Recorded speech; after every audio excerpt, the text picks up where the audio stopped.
Neo-behaviorists were a transitional group, bridging the gap between behaviorism and cognitive theories of learning. Neo-behaviorism has aspects of behaviorism, but it also reaches out to the cognitive perspective. There are two theories reflecting neo-behaviorism that stands out. One, Edward Thomas' purposive behaviorism, and two, Albert Bandura's social learning theory. Thomas asserted that learning is always purposive and goal-directed. He believed that individuals do more than merely respond to stimuli. They act on beliefs, attitudes, changing conditions, and they strive toward goals. In his famous experiment with rats, he found out that organisms could learn allocation through formation of cognitive maps, rather than a specific sequence of turns. He also found out that organisms will select the shortest or easiest path to achieve a goal. Thomas' form of behaviorism stressed the relationships between the stimuli rather than stimulus response. Thomas said that a new stimulus, or the sign, comes associated with already meaningful stimulus, the significant, through a series of pairings. Bandura's social learning theory focuses on learning that occurs within a social context. It considers that people learn from one another, including such concepts as observational learning, imitation, and modeling. Some of the general principles of social learning theory are: people can learn by observing. Learning can occur without a change in behavior. Cognition plays a role in learning, and social learning theory can be considered a bridge or a transition between behaviorist learning theories and cognitive learning theories. Gestalt psychology was at the forefront of the cognitive psychology. It served as the foundation of the cognitive perspective to learning. It opposed the external and mechanistic focus of behaviorism. It considered the mental processes and products of perception.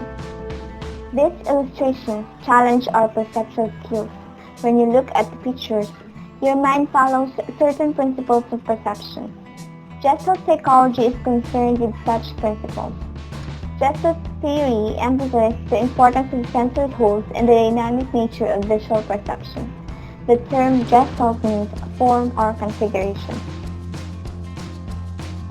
Psychologists Max Wertheimer, Wolfgang Kohler, and Kurt Koppka studied perception and concluded that perceivers or learners are not passive but rather active. They suggested that learners do not just collect information as is, but they actively process and restructure data in order to understand it. This is called perceptual process. The 6 Gestalt principles are the following. Number 1. Law of proximity. Human brain maps elements of learning that are presented close to each other as a whole, instead of separate parts. Second, law of similarity. Items that are similar tend to be grouped together. Third, law of closure. Whenever the brain sees only a part of picture, the brain automatically attempts to create a complete picture. Number 4, law of good continuation. Individuals have tendency to continue contours whenever the elements of a pattern establish an implied direction. People tend to draw good continuous lines. Number 5, law of good patterns. People tend to organize visual stimulus into organized, simple, regular, and symmetric. And last, law of figure or ground. The brain tends to pay attention and perceive things in the foreground first. The Gestalt theory tells us that knowledge is conceived as a continuous organization and rearrangement of information according to needs, purposes, and meanings. It asserts that learning is not accumulation but remodeling or insight. Information processing is a cognitive theoretical framework that focuses on how knowledge enters and is stored in and is retrieved from our memory. Information is received through the senses and goes to the sensory memory for a very brief amount of time. If not found relevant, information may decay.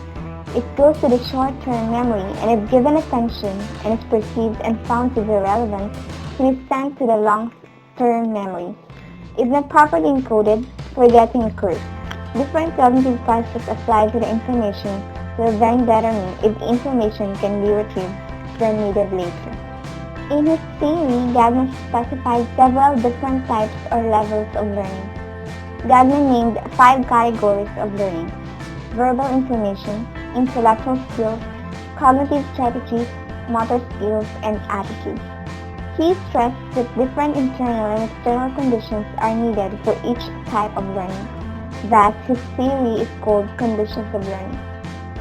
Gagnon suggests that learning tasks for intellectual skills can be organized in a hierarchy according to complexity: stimulus recognition, response generation, use of terminology, discrimination concept formation, rule application, and problem solving. He also provided 9 instruction events and corresponding cognitive processes that serve as basis for the sequencing of instruction in ways that constitute the conditions of learning. Number 1. Gaining attention or reception. 2. Information learning of the objective or expectancy. 3. Stimulating recall of prior learning or retrieval. 4. Presenting the stimulus, selective perception. 5. Providing learning guidance, semantic encoding. 6. Eliciting performance, responding. 7. Providing feedback, reinforcement. 8. Assessing performance, retrieval. 9. Enhancing retention and transfer, generalization. The main theme of Ostwald's theory is that knowledge is hierarchically organized, that new information is meaningful to the extent that it can be related, attached, anchored to what is already known. It is about how individuals learn large amounts of meaningful material from verbal or textual presentations in a school setting. He proposed the use of advanced organizers as a tool for learning. Advanced organizer is an instructional unit that is used before directed instruction or before a new topic. This is sometimes called a hook, set induction, or anticipatory set. Advanced organizers facilitate learning by helping you organize and strengthen your cognitive structure. Jerome Bruner was one of the first proponents of constructivism. A major theme in the theory of Bruner is that learning is an active process in which learners construct new ideas or concepts based upon their current or past knowledge. He gave us important concepts in development of representations, the spiral curriculum, and discovery learning. Bruner suggested the ability to represent knowledge in 3 stages. These 3 stages also become the 3 ways to represent knowledge: an active representation, iconic representation, and symbolic representation. Bruner advised that teachers utilize and bring together concrete, pictorial, then symbolic activities to facilitate learning. Before children can comprehend abstract mathematical operations, teachers can first have the numbers represented inactively with blocks and then iconically in pictures. Children can later on handle number concepts without concrete objects and only with numbers and number signs. Symbolic. Bruner is also a key proponent of discovery learning and opposed to simply lecturing to students to tell them what they need to know. The role of teachers is that of a facilitator of learning, not a lecturer. The students should be active during learning, not quietly sitting there taking notes on what the teacher says. Teachers should say very little during the instruction. The students should be the ones talking with each other as they attempt to solve problems. In a spiral curriculum, learning is spread out over time rather than being concentrated in shorter periods. The material is revisited repeatedly over months and across grades. In a spiral curriculum, teachers must revisit the curriculum by teaching the same content in different ways depending on students' developmental levels. The teaching of concepts in the spiral progression approach increases in depth and breadth across the grade levels. This approach supports the mastery of concepts. Constructivism focuses on knowledge construction. There are 2 views of constructivism: individual constructivism, also called cognitive constructivism, which is largely based on Piaget's theory. It emphasizes individual, internal construction of knowledge. The proponents believe that the learners should be allowed to discover principles through their own exploration rather than direct instruction by the teacher. The second one is social constructivism, which is based on Vygotsky's theory. Their view emphasizes that knowledge exists in a social context and is initially shared with others, instead of being represented solely in the mind of an individual. According to social constructivists, the opportunity to interact and share among learners help to shape and refine their ideas. Knowledge construction becomes social, not individual.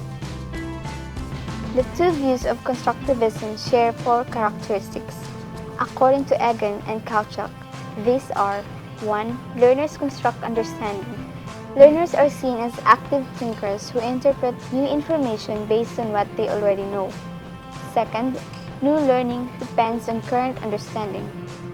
It is through the present views or scheme that the learner has that new information will be interpreted. Third, learning is facilitated by social interaction. Teachers play the role of a facilitator rather than an expert who has all the knowledge. Fourth, meaningful learning occurs within authentic learning tasks. An authentic task is one that involves a learning activity that involves constructing knowledge and understanding that is so akin to the knowledge and understanding needed when applied in the real world. When one recognizes a situation as something similar in a way to what he has experienced before, his tendency is to use the knowledge and skills he has learned to this new situation. This is what transfer of learning is about. Transfer of learning happens when learning in one context or with one set of materials affects performance in another context or with other related materials. For example, playing highly competitive online computer games might make one a better strategic thinker in politics or business. Transfer is a very significant concept in education and learning theory because most of those concerned in education aim to achieve transfer. The types of transfer are: positive transfer. Learning in one context improves performance in some context. Negative transfer. Learning in one context impacts negatively on performance in another. Mere transfer or specific transfer. Transfer between very similar contexts. Far transfer or general transfer.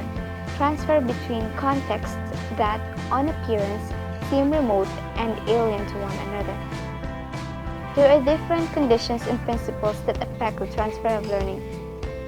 The more similar the situations are, the greater the chances that learning from one situation will be transferred to the other situation. Meaningful learning leads to greater transfer than role learning.